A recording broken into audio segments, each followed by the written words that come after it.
Hello students, welcome back to my channel.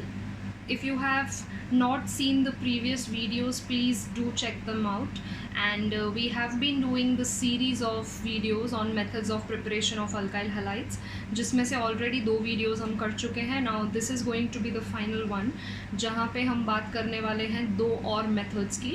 और ये बहुत ज़्यादा डिटेल में बात करेंगे बिकॉज इसमें से जो एक मेथड है वो आपको अब हर एक चैप्टर में आने वाला है और that method is really important. You have already studied it in 11th standard as well.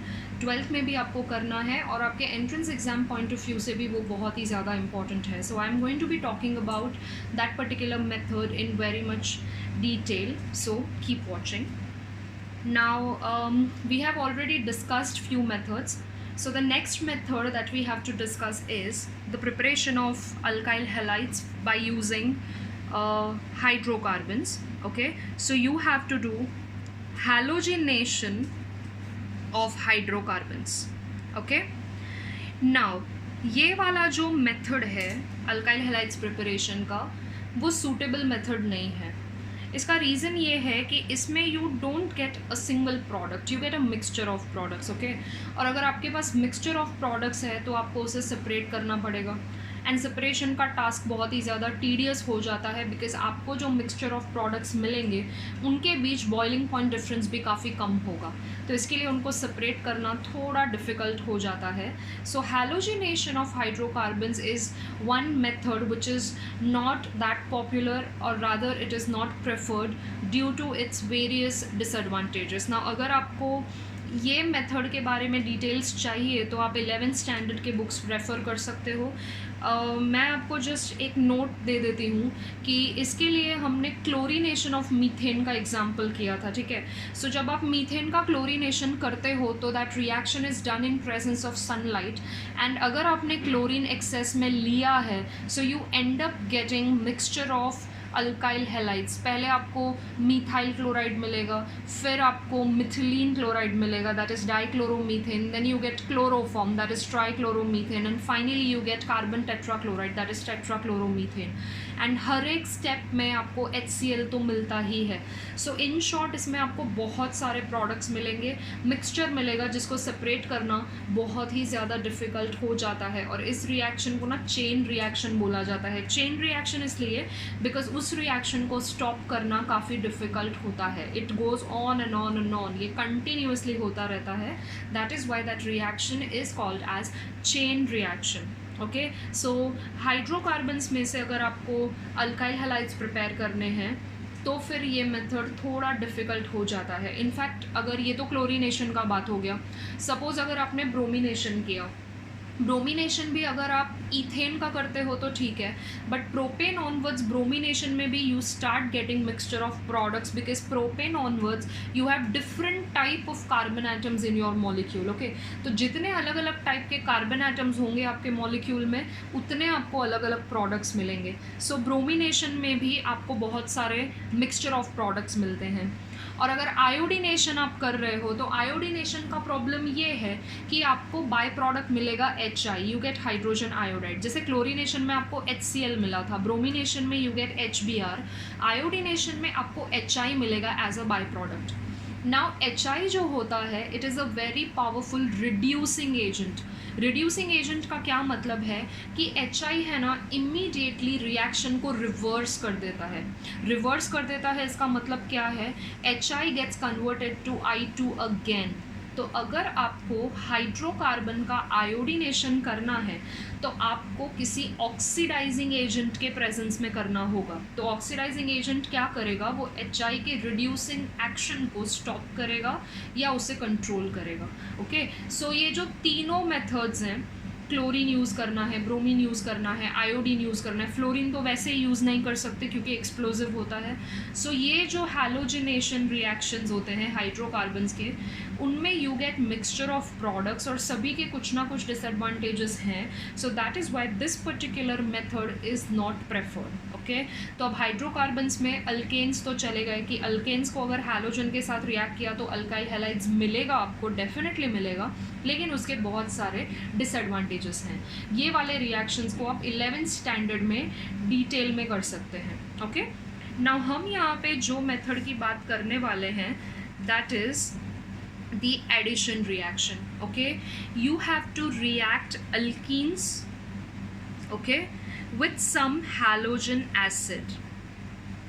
ठीक है, halogen acid मतलब HCl, HBr, HI to get corresponding alkyl halide. Okay, तो ये एडिशन रिएक्शन है और हम क्या ऐड कर रहे हैं उसमें हैलोजन एसिड.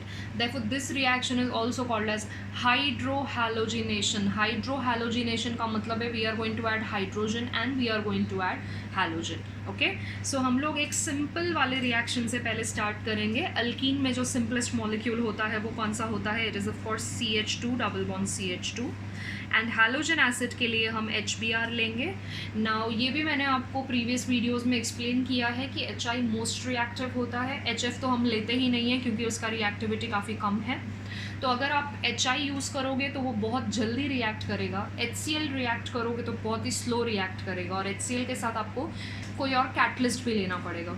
जो HBr है ना, it has an intermediate reactivity. बहुत ज़्यादा फास्ट रिएक्ट भी नहीं करता, स्लो रिएक्ट भी नहीं करता. That is why this is preferred. Okay, so we are going to take HBr here. Now you have to remember one thing here is कि ये जो अल्कीन है ना, ये वाला जो अल्कीन है CH2 double bond CH2 that is ethene. This alkyne is my symmetric alkyne. ये जो अल्कीन है वो कैसा है? वो सिमेट्रिक है.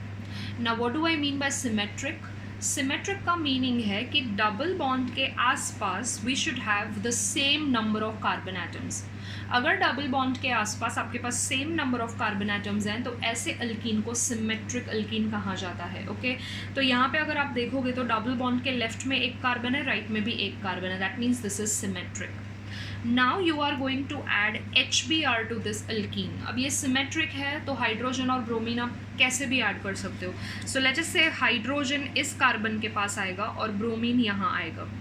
Okay, now whenever you are adding something to any molecule, जो बॉन्ड्स होते हैं ना वो कम होते जाते हैं. मतलब सपोज आप ट्रिपली बॉन्डेड कंपाउंड में कुछ ऐड करते हो तो वो जो ट्रिपल बॉन्ड है ना वो डबल बॉन्ड में कन्वर्ट हो जाता है. और अगर डबल बॉन्डेड कंपाउंड में आप कुछ ऐड करोगे तो ये जो डबल बॉन्ड है ना वो सिंगल बॉन्ड हो जाएगा. अब ऐसा क्यों होता है? बिकॉज अभी ये देखो CH2 पे मैंने हाइड्रोजन को रखा है, that means this part will become CH3, right. ये जो डबल बॉन्ड है that will become single bond because अगर मैंने उसको डबल बॉन्ड रखा तो कार्बन का वैलेंसी गड़बड़ हो जाएगा. कार्बन का वैलेंसी 4 होता है तो you should have 4 bonds around carbon always. तो अगर मैंने ये CH3 लिखा और डबल बॉन्ड लिखा तो कार्बन के आसपास 5 हो जाएंगे, जो कि गलत है. तो that is why double bond को आप किस में कन्वर्ट करना है? You are going to convert it to a single bond. और ये CH2 के पास हम किसको लेके आ रहे हैं? हम Br को लेके आ रहे हैं. So I am going to get CH2Br. Okay, तो यहाँ पे आप देखो आपको एक ही प्रोडक्ट मिला. You are not getting any mixture here. Okay, so this method is much preferred than the previous one which I have explain just now. So this is the product. You get ethyl bromide और bromoethane. Okay, now let us talk about the alkene when it is unsymmetric. ठीक है, कि अगर unsymmetric alkyne है तो फिर क्या होगा. तो सपोज हमने लिया है CH3CH double bond CH2. I take propene. ठीक है, अब अगर आप प्रोपीन मॉलिक्यूल को ध्यान से देखोगे तो डबल बॉन्ड के लेफ्ट हैंड साइड में you have 2 carbons and right hand side पे there is only 1 carbon. Okay, यानी कि डबल बॉन्ड के either side I have different number of carbon atoms. That is why this alkene is an example of unsymmetric alkene. Okay, I have to add HBr to this. ठीक है, अब alkyne तो unsymmetric है ही, ये मैंने आपको बता दिया. ये जो HBr है ना वो भी अनसिमेट्रिक है, रिएजेंट भी अनसिमेट्रिक है. Why it is unsymmetric? Because hydrogen को पॉजिटिव चार्ज होता है, ब्रोमीन को नेगेटिव चार्ज होता है. तो जब रिएजेंट्स में ऑपोजिट चार्ज हो तो वो अनसिमेट्रिक हो जाता है.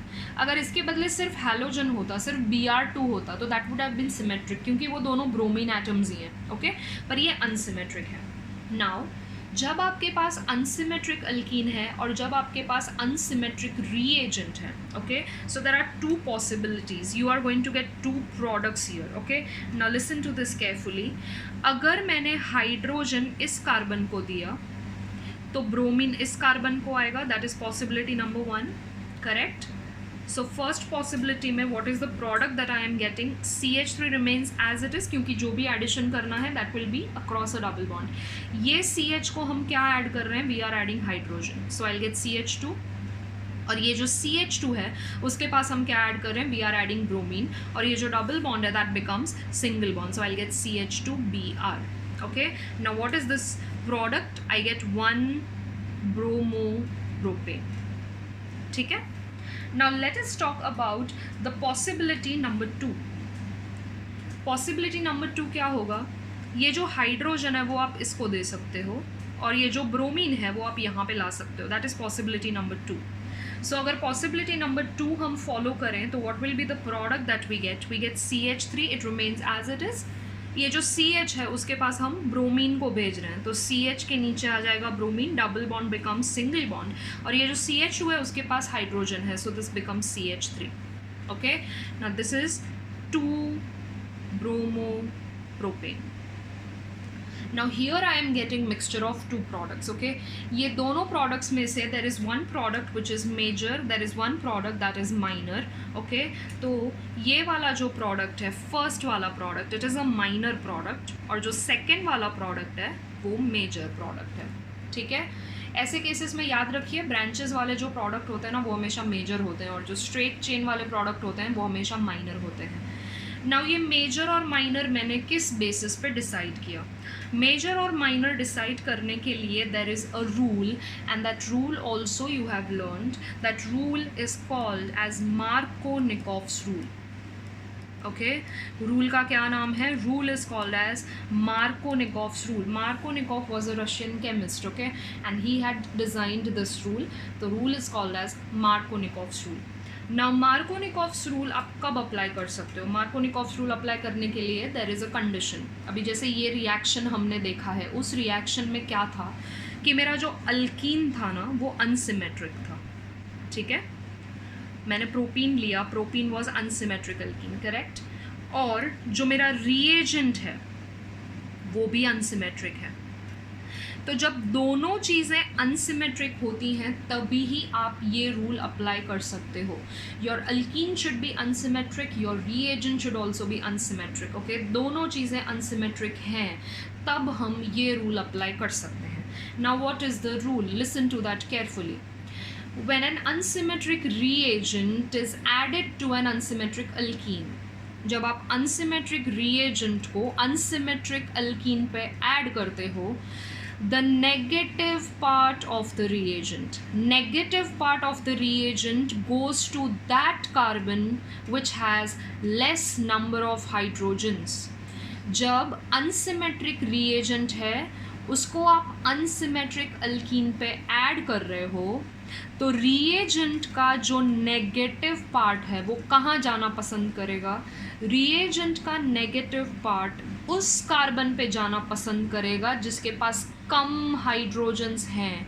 सो ये जो दोनों कार्बन्स हैं उसमें से कौन से कार्बन के पास कम हाइड्रोजन है, ऑफ कोर्स ये वाले कार्बन के पास, बिकॉज इसके पास एक ही हाइड्रोजन है, इसके पास 2 हाइड्रोजन्स हैं. So this carbon has only 1 hydrogen on it. तो रिएजेंट का जो नेगेटिव पार्ट है वो कहाँ जाना प्रेफर करेगा, वो CH पे जाना प्रेफर करेगा. That is why we are getting 2 bromopropane as a major product and 1 bromopropane as a minor product. Okay, so Markovnikov's rule क्या है, सबसे पहले तो मार्कोनिकॉफ्स रूल अप्लाई करने के लिए व्हाट इज़ द कंडीशन, आपका जो अल्कीन है और जो रिएजेंट है वो दोनों ही अनसिमेट्रिक होना चाहिए. ओके, दोनों जब अनसिमेट्रिक हैं तो according to the rule reagent का जो नेगेटिव पार्ट है, रिएजेंट का जो नेगेटिव पार्ट है वो कहाँ जाना प्रेफर करेगा, वो उस कार्बन पे जाना प्रेफर करेगा जहाँ पे लेस नंबर ऑफ हाइड्रोजन्स हैं. ओके, सो यहाँ पे रिएजेंट का नेगेटिव पार्ट ब्रोमीन है, वो CH के पास इसलिए जा रहा है क्योंकि इस वाले कार्बन के पास एक ही हाइड्रोजन है, इसके पास 2 है. So it will prefer to come here. That is why you get this as a major product. और मैंने आपको इसका ट्रिक बताया है कि जो ब्रांच वाले प्रोडक्ट्स होंगे, आप याद रखिए कि ब्रांच वाले प्रोडक्ट्स मेजर प्रोडक्ट्स होते हैं और जो स्ट्रेट चेन वाले प्रोडक्ट्स होते हैं वो माइनर प्रोडक्ट्स होते हैं. ओके, नाउ एक और रूल है जो कि इसका एकदम उल्टा है, उस रूल को बोला जाता है anti Markovnikov's rule. Okay, anti का meaning opposite, so anti Markovnikov's rule, that is also called as peroxide effect, and that is also called as Kharash-Mayo effect. Okay, इसके इतने सारे नाम हैं, जितने भी नाम हैं सारे के सारे आपको याद रखने हैं, ठीक है. सो इस रूल का एग्जैक्टली ऑपोजिट रूल क्या होता है? It is called as anti Markovnikov's rule. Okay, anti because it is opposite to Markovnikov's rule. It is also called as peroxide effect, क्योंकि ये रिएक्शन में हम peroxide यूज़ करने वाले हैं. पिछले वाले रिएक्शन में हमने कुछ यूज़ नहीं किया था, it was a normal reaction. This reaction will be carried out using a peroxide, and that's also called as Kharash-Mayo effect. Just again the name of scientist. Okay, I am going to take the same example here as well. Okay, हम same examples लेने वाले हैं. So suppose I take propene again. I write HBr. Two products will be formed. I am doing this reaction in presence of peroxide. Okay.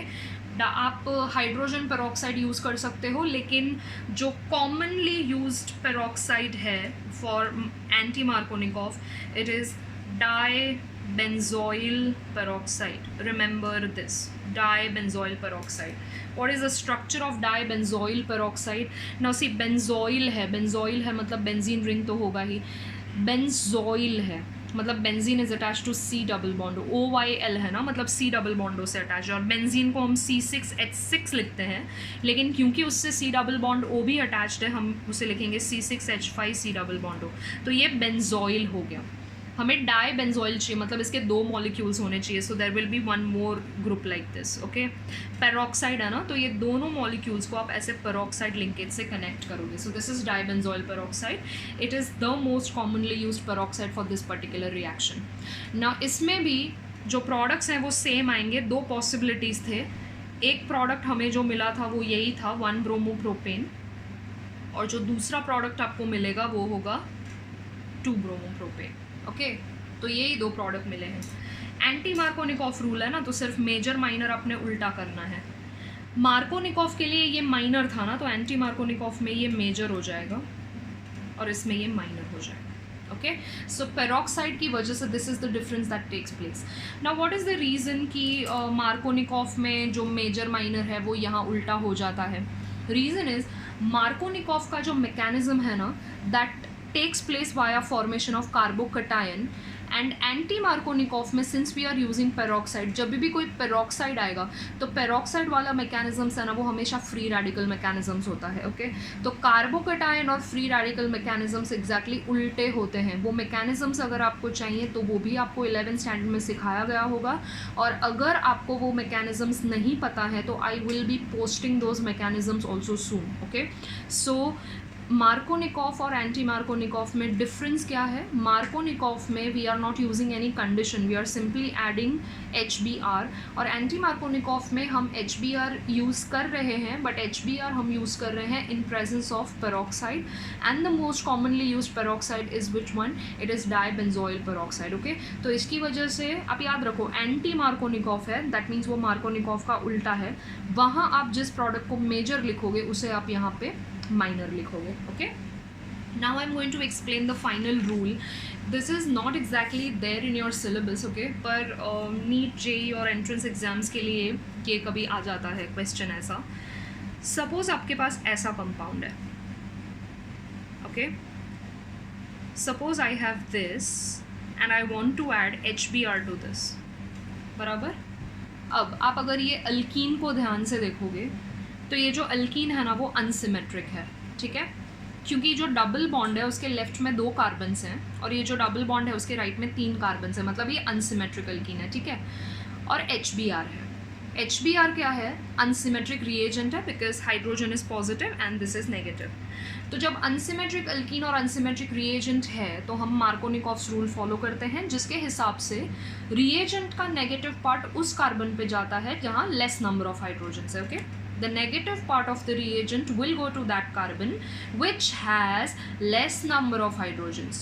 पर यहाँ पे अगर आप double bond के आसपास के दोनों कार्बन्स देखोगे तो दोनों के पास एक हाइड्रोजन है. I have same number of hydrogens around doubly bonded carbons. तो ऐसे केस में फिर क्या होगा, ऐसे केस में नेगेटिव पार्ट कहाँ जाएगा? ये वाले केस में मार्कोनिकॉफ रूल का एडवांस्ड वर्जन आपको अप्लाई करना है. That is why this particular rule is often named as advanced Markovnikov's rule. Okay, ना एडवांस्ड मार्कोनिकॉफ्स रूल आप कब अप्लाई करोगे? एडवांस्ड मार्कोनिकॉफ्स रूल के लिए भी अल्कीन और रिएजेंट दोनों अनसिमेट्रिक होने चाहिए, बट आपको ऐसा अनसिमेट्रिक अल्कीन कंसिडर करना होता है जिसमें डबल बॉन्ड के आसपास के जो कार्बन्स हैं उनके पास सेम नंबर ऑफ हाइड्रोजन्स हो. कौन से टाइप के अल्कीन्स के लिए एप्लीकेबल है? ऐसे अनसिमेट्रिक अल्कीन के लिए जिसमें डबल बॉन्ड के आसपास जो कार्बन्स हैं उस पर सेम नंबर ऑफ हाइड्रोजन्स हों, तभी ही हम ये वाला रूल अप्लाई कर सकते हैं. ओके, तो ऐसे केस में क्या होगा? ऐसे केस में होगा ये कि रिएजेंट का नेगेटिव पार्ट उस कार्बन के पास जाना पसंद करेगा जिसके पास बड़ा वाला अल्काइल ग्रुप है. रिएजेंट का नेगेटिव पार्ट उस कार्बन के पास जाना प्रेफर करेगा जिसके पास बड़ा अल्काइल ग्रुप है, which has a larger alkyl group attached to it. Now if you look at this carbon, इसके पास CH3 है, ठीक है. अगर आप ये कार्बन को देखोगे तो इसके पास CH2CH3 है, मतलब इसके पास मिथाइल है, इसके पास इथाइल है. तो मिथाइल और इथाइल में से बड़ा वाला अल्काइल ग्रुप कौन सा हो गया? इथाइल बड़ा वाला अल्काइल ग्रुप हो गया. तो जो ब्रोमीन है ना, ब्रोमीन, वो यहाँ जाना प्रेफर करेगा. एंड ऑफ कोर्स हाइड्रोजन के पास फिर कोई ऑप्शन नहीं है, hydrogen will have to come to this carbon. Okay, so what is the product that you get here? CH3 and this CH. इसके पास कौन आ रहा है? इसके पास हाइड्रोजन आ रहा है, so this becomes CH2. Double bond becomes single bond, then ये CH है, I will have Br, I have CH2 CH3, I get a symmetric product like this. Okay, so this rule is called as advanced Markovnikov's rule. You will not find this rule in your textbook, it is not there in your syllabus, but NEET और JEE में इस rule के basis पे भी questions आते हैं. So since we are talking about Markovnikov rule, मैंने आपको ये यहाँ पे बता दिया है. Okay, so you have to remember this.